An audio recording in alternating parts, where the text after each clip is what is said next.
What's going on, everyone? Talen here, and welcome to another Marvel Future Fight video. Alright, and so in this one here, we're going to be taking a look at Jubilee against Galactus for Giant Boss Raid. If you did already watch my video on Galactus that I first put out, which was like the how to fight him or tips and tricks on fighting Galactus, I did show off the Jubilee clear in that video, but I'm putting it up as a standalone video so that way it's easier to see. And a better title, of course, Jubilee versus Galactus. But anyway, this is going to be my Jubilee here, so I'm going to show off her build before we get into the actual clear. So here are her gears. We have the gears at 24, so I've actually almost maxed them out, just kind of with the extra feathers and stuff that I have laying around. I throw them into her every once in a while. And yeah, we've got a few Uru on her, which are all pretty much 5-star, right? With like one, I think, or two at Mythic in there. So yeah, I've put quite a bit into my Jubilee because yeah, if we go back to the info here, we do have rank 28 Jubilee. So I have invested quite a bit in her, but that's because I do really like Jubilee. She was one of my favorite characters from the old X-Men animated series, so I kind of wanted to show her a little bit of love. And we have all of her skills maxed out. Her ISO 8 set, we have Power of the Angry Hulk, and that is fully awakened. For her custom gear, we have a CTP of Destruction. We got 41% crit damage on that, and just a 180 proc. I didn't get around to a 200% proc because, yeah, my luck on CTP rolls are not super good in terms of getting like the max procs, so I stick with what I can get. If I get a 180, I keep it, and that goes for like CTPs of energy and also the CTPs of destruction. I just take the 180 and I don't try to re-roll. For CTPs of rage, of course, I try to get the max on that because that's a little more important than just the extra 20% here. But anyway, that's what her build is looking like. Let's check out the details here.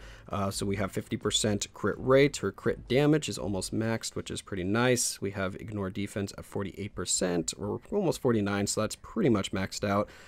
Same with skill cooldown, we're 48%, just a little bit off on that as well. So nothing that should affect any of her skill rotations or anything like that. So that's what Jubilee is looking like. So let's go ahead and hop into the gameplay, and I can show off Jubilee against Galactus. So let's check that out. Alright, so here we are loading into the fight. I decided to use Star-Lord for leadership, and then we have Coulson for support, so we're going all damage here with Jubilee, giving her the most support that we can give her. And then we have Zenpachi again in here for another one of our runs to help get some bios for him, and then also to get a little more practice against Galactus. And then we have that Berlio guy. I didn't read that fast enough before it disappeared, but he's just a random that we picked up by opening the lobby up to public. And as you can see, he had 3 tier 3s, and usually that's a bad sign for when you're doing giant boss raid. I mean, no offense to those that are bringing in 3 tier 3s, but you kind of know that they're compensating for something if they're bringing in all the tier, well, I wouldn't say all the tier 3s that they have, but they're bringing in a full team of tier 3s. Yeah, that's not advisable. If you know your tier 3 can you know, put up a good amount of damage, then you just bring in that 1 tier 3. So when I see 3 tier 3s, I know that their tier 3s either don't do very much damage, or they just die really quickly, or something. I'm always leery when I see that. I'm just putting it that way. No offense to him. I'm just saying that when I see someone that has 3 tier 3s, they've never done good for me or pulled their weight in GBR.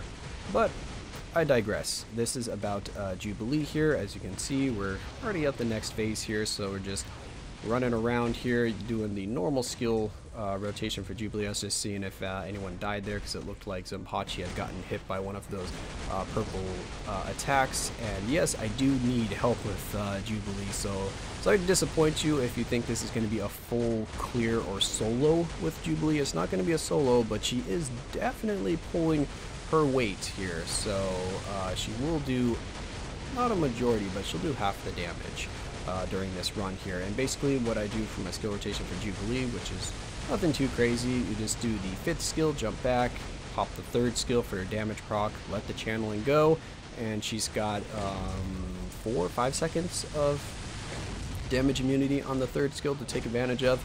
And then if I don't get knocked back, or if Galactus is not doing an attack, then I go into the 4th skill for iframe, and then I usually sometimes use the 2nd skill for that short iframe to jump back if the 5th skill is still on cooldown, and then I go into the 5th skill and then repeat the cancellation into the 3rd skill, because the 5th skill gives me the guard hit, so you are still pretty well protected while doing the 5th skill. And I think it was a short, yeah, it's the short iframe at the start of it as well. So yeah, Jubilee is actually quite a safe character to play, and if you have her built up, you know, not necessarily even as good as I have her built up, but if you have her built up, she can do giant boss raid actually very effectively.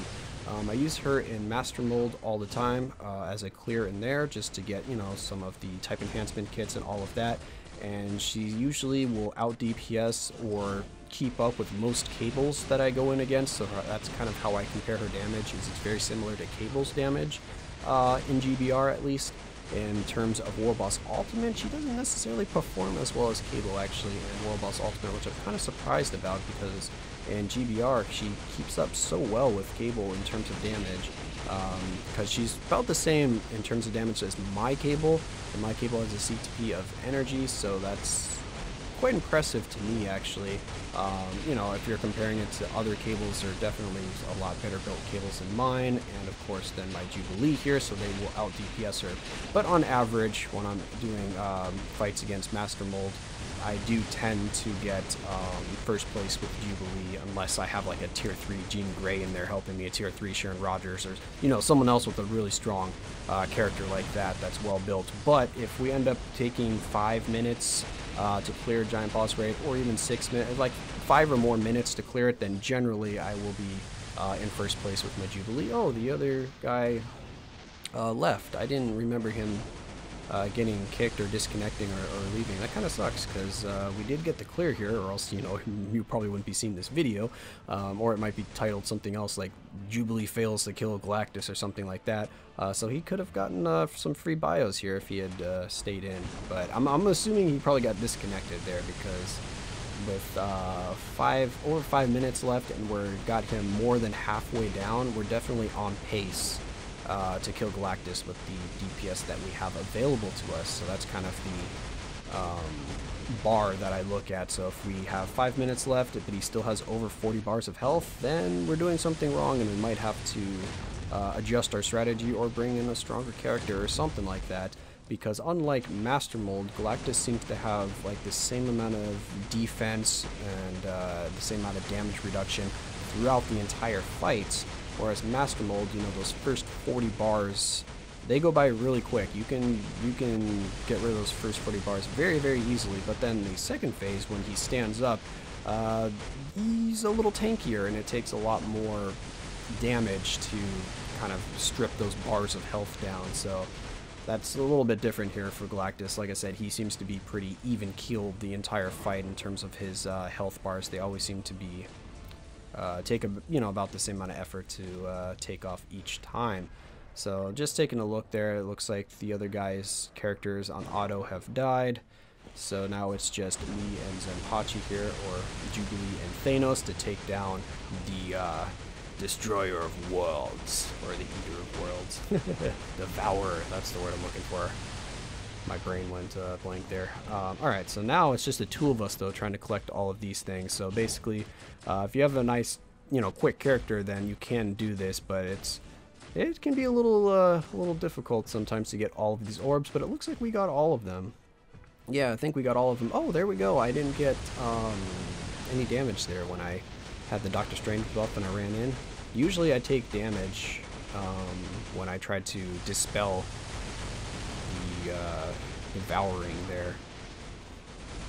But yeah, there we go. So down to the last 13 bars, 3 minutes, 45 seconds left. So I didn't say this was going to be a quick clear. She definitely needs a majority of the time. But most of my... Oh, is he doing the Rasengan Balls of Death here? I think he is. That's why I'm running away. Oh no, he's doing this. He did the cross arms instead of the kind of channeling energy motion. So here we go. What's he going to do now? Yep, he's going to do the blast right there. So we're going to have to get into the circle. And, oh, is Thanos going to get hit there? Yes, he is. Oh, I think Thanos might have died.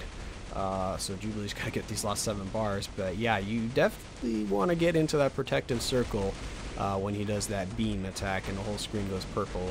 Because like I said, you can risk it, but most of the time, even when you're in iframe, I see the person get hit. Only like 10-20% of the times that I've seen someone out there in iframe have they actually not get hit by that attack. So just to be safe, get into the orb right there for your protections. Cancel your skill, switch characters, do whatever you need to.